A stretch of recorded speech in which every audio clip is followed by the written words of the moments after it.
네, 감사합니다. 구역 공부 잠시 하겠습니다. 공과책 84페이지 천국 비유에 대한 말씀입니다. 우리 지난 시간에 이어서 계속되는 예수님의 천국 비유에 대한 메시지입니다. 마태복음 13장에는 천국을 묘사하고 있는 7가지 비유가 있습니다. 이 비유들이 이제 내용이 점점 깊어져 가고 있습니다. 오늘은 5번째 비유인 감추인 보화의 비유. 천국은 감추어져 있는 보화와 같다. 밭에 감추어져 있는 보화다 이지요. 아마 예수님이 말씀하고 계시는 이 밭은 자기 밭은 아니었던 것 같습니다. 무슨 품꾼으로 고용을 당해서 그 밭을 메었는지 잘 모릅니다. 오늘 우리나라의 밭에는 이렇게 캐다고 해서 금부치가 나오고 이렇게 별로 없습니다. 제 고향은 경주인데요. 경주에는요, 요즘은 좀 몰라도 20년, 30년 전만 해도요, 경주에는 밭에 하면 뭐가 나와요. 참말입니다. 많이 나옵니다. 그래서 지금도 경주에는 2층 이상 집을 잘 못 짓게 합니다. 허가를 안 내줍니다. 왜? 높이 지으면은 땅을 깊이 파야 되기 때문에 허가를 안 내줍니다. 그리고 전에 KTX 전철 철길 낼 때에 경주를 관통을 하지 못하게 하잖아요. 밑에 워낙 유물들이 많이 묻혀 있기 때문에 그렇습니다. 예수님이 사시던 팔레스틴 지역에는 전쟁이 참 많았습니다. 그래서 은행이 없잖아요, 고대 시대에. 그리고 전쟁이 많은 그런 시대에는 이렇게 피난을 갈 때에 보물을 다 가지고 갈 수가 없습니다. 그래서 자기 밭이나 자기만 알고 있는 은밀한 곳에, 깊숙한 곳에 항아리를 묻고 그 안에다가 금은 보화를 넣어놓고 자기만 알도록 표시를 하고 피난을 가버립니다. 그래야 이제 피난을 갔다가 평화기가 되면은 다시 돌아오면은 괜찮은데, 전쟁에 나갔던 사람이 죽어버렸다. 피난 간 사람이 죽어버렸다. 그러면은 그 묻어놓은 보물은 모르는 거예요. 그런 일들이 예수님 당시에 이렇게 들어 있었던 것 같습니다. 그래서 당시에 팔레스틴 사람들이 이제 요즘 말로 아까 복권 얘기를 했습니다만은 큰 복권에 당첨이 되는 것처럼 그 당시에 옛날에 선배들이 조상들이 묻어 놓았는데 죽어버린 그런 거를 밭에서 일을 하다가 발견하는 경우가 있다 이거지요. 그런데 이제 오늘 예수님의 비유 가운데 밭에 감추인 보화와 같다. 그래 그 밭에서 고용을 당해서 일을 하고 있는데 아마 곡괭이를 깊이 팠는지 잘 모르겠습니다. 금은 보화가 가득 차 있는 항아리를 발견한 겁니다. 그래서 발견한 그 사람은 그거를 묻었다. 얼마나 기뻤겠습니까? 이제 그걸 공개를 하면 이제 소유권 문제가 이제 생기게 되지 않습니까? 땅 주인하고 발견한 사람하고 문제가 생기게 되니까 그 속에 이제 금은 보화를 발견을 하고 그거를 안 그런 척 하면서 이제 그 밭을 사야 되는 거예요. 그래서 자기 집에 가갖고 그 밭을 사기 위해서 자기가 가지고 있는 모든 소유를 다 팔았다. 응? 그것도 값이 올라갈지 모르니까 여유 자금을 준비를 해야 되지 않습니까? 다 팔아가지고 그 밭을 샀다. 그리고 그 금은 보화를 자기 것으로 만들었다. 이런 일들이 예수님 당시에 있었다 이거죠. 사실적으로 천국이라고 하는 것은 이와 같은 것이다. 천국이라고 하는 것은 우리가 신앙생활을 하다가 오늘 이 비유에 보면은 무심결에 보물을 발견한 것입니다. 네.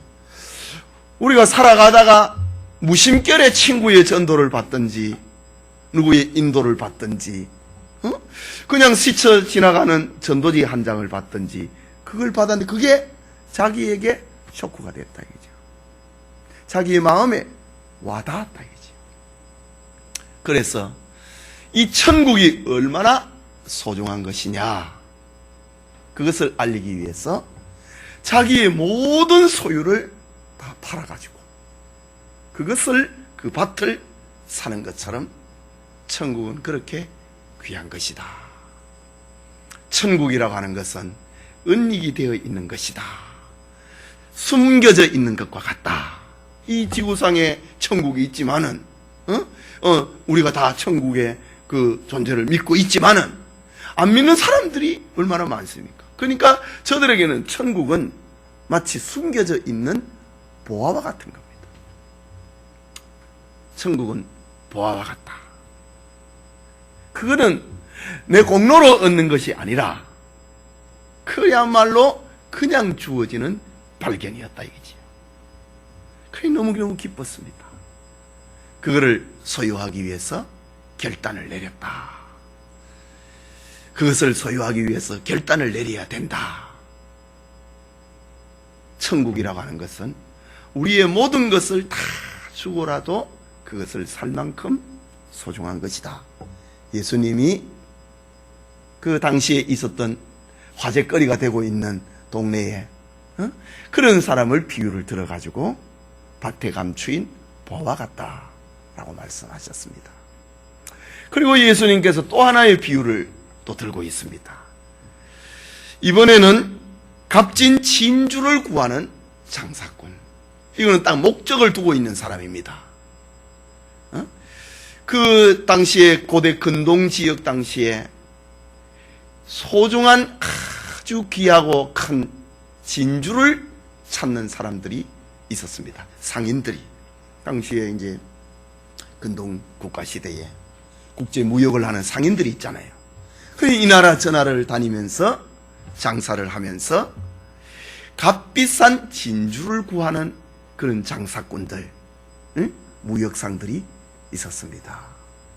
그 사람의 목적은 값진 진주를 사모으는 것이었습니다. 이것도 역시 예수님 당시에 유행했던 어떤 무역의 장사꾼들의 삶의 모습입니다. 그런데 이 사람은 진주를 아주 소중한 진주를 구하기 위해서 목적을 가지고 이 나라 저 나라를 이 동네 저 동네를 다니는 사람입니다. 그런데 어느 날 값비싼 극히 값진 진주 하나를 발견을 했습니다. 발견을 하고 난 다음에 이거를 다른 사람에게 팔지 말라 라고 말로 해놓고 자기에게 나라에 자기의 동네에 가서 자기 모든 재산을 팔았다. 그리고 그것을 샀다.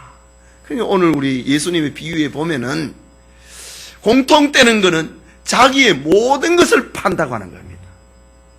천국이라고 하는 것은 그만큼 값진 것이다.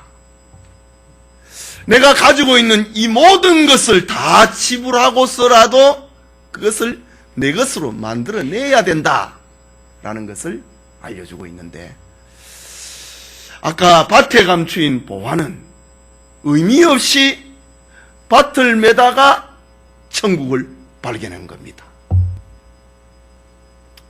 네.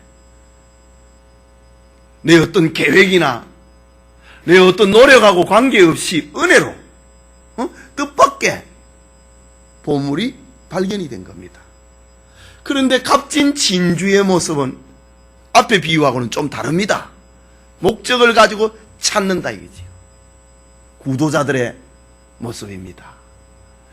어디에 가면 평안이 있을까? 철학을 공부를 하고 종교를 공부를 하고 여러 스승을 찾아다니고 있는 구도자들의 모습입니다. 참된 구원의 길이 어디에 있을까? 그것을 찾고 있는 종교성을 가지고 있는 사람들을 두고 하는 말입니다. 이런 사람들에게 천국은, 기독교의 복음은, 예수 그리스도의 복음은 자기의 가지고 있는 모든 것을 팔아서 그것을 바꿀 만큼 천국은 값진 것이다 라는 것을 알려주고 있습니다. 똑같이 자기 것을 다 팔지만은 그 사람의 형편이 좀 다른 겁니다.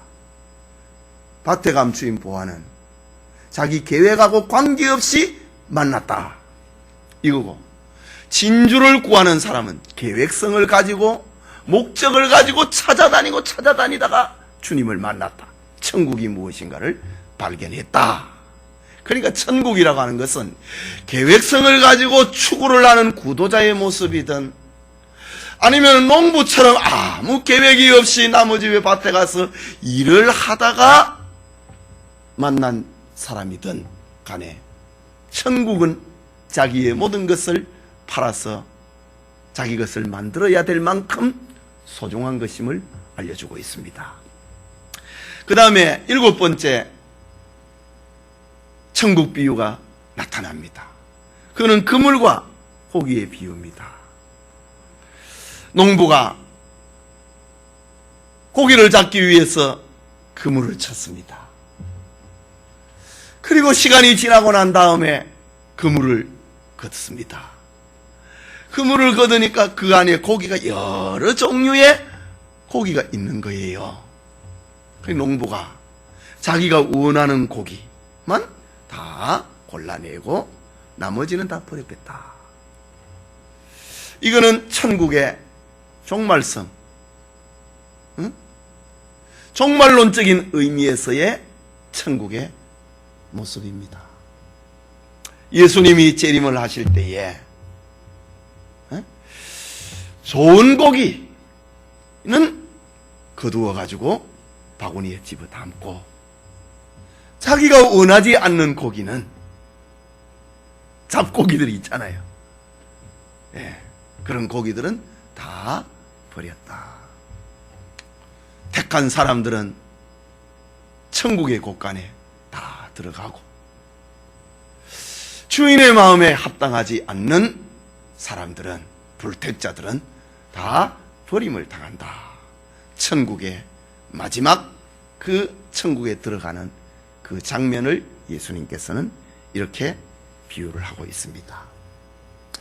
이런 비유를 하고 난 다음에 예수님이 제자들에게 묻습니다. 너희가 지금 내 말하고 있는 걸 깨닫고 있느냐? 알아듣고 있느냐? 라고 예수님이 제자들에게 묻습니다. 천국에 제자된 사람은 말이야, 양식을 새 것과 옛 것을 골고루 나누어 주는 그런 청지기와 같은 사람이다. 너희가 지금 내 말을 알아듣느냐? 그러면은 천국의 서기관처럼 그렇게 살아야 되는데, 천국의 서기관은 옛 것과 새 것을 골고루 주민들에게 나누어 주는 충성스러운 청지기와 같은 것이다. 여기에 옛 것과 새 것은 구약 성경과 신약 성경을, 그러니까 지금 예수님의 이 천국 비유의 말씀을 깨닫는 사람은 구약과 신약 성경을 골고루 성도들에게 나누어 주는 그런 사명을 감당해야 된다. 깨달은 사람은 감당해야 된다. 이 말이 뭡니까? 천국 운동을 네가 해야 된다. 너희들이 해야 된다.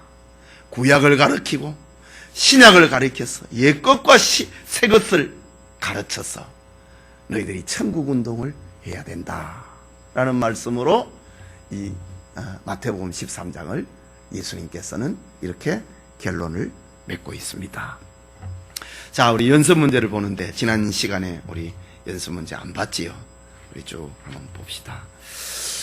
주님이 비유로 말씀하신 이유가 아닌 것은 무엇인가? 천국 진리를 택자들에게 밝히 알려주기 위함이다. 벌써 잊어버렸어요? 지난 시간에 했는데 맞지요? 천국의 진리를 예수님이 비유로 하는 것이 무엇이냐? 불택자들에게는 못 알아듣는다 이 말입니다. 감추기 위한 것이다. 또 천국 진리로 그 백성에게 복이 있게 하기 위함이다. 보화를 발견하니까 얼마나 좋아요.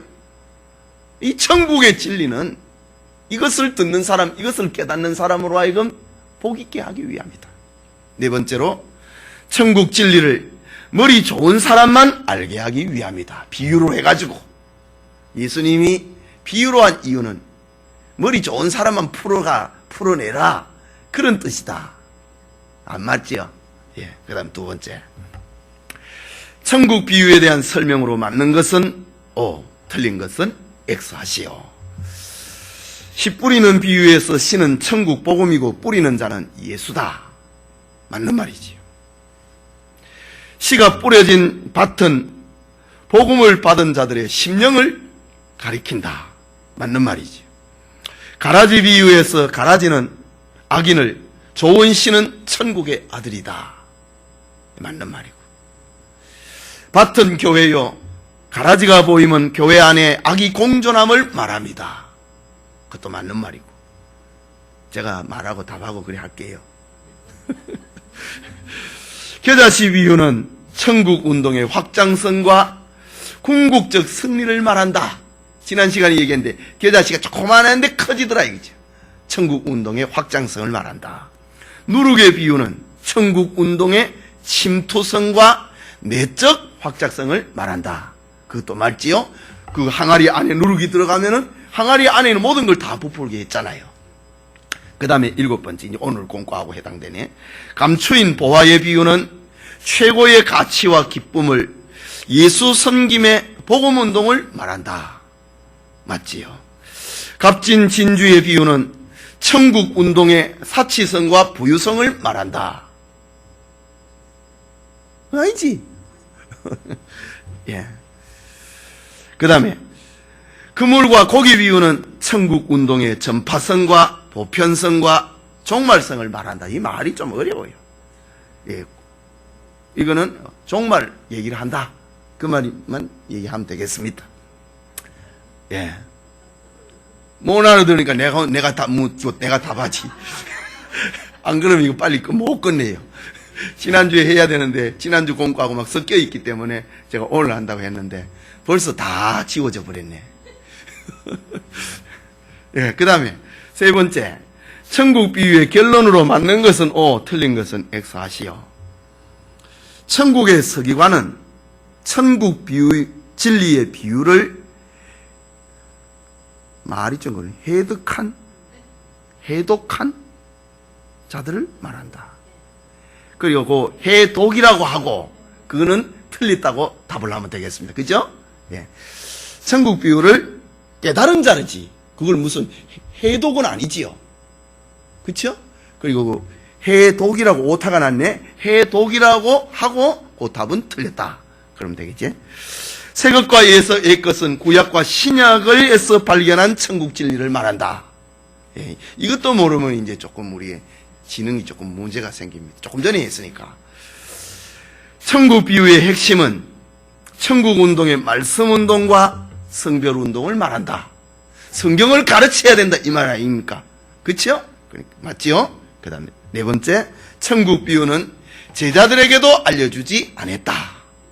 아니지요? 틀려. 그러니까 두 개가 틀렸네요. 예, 그 다음에 네 번째.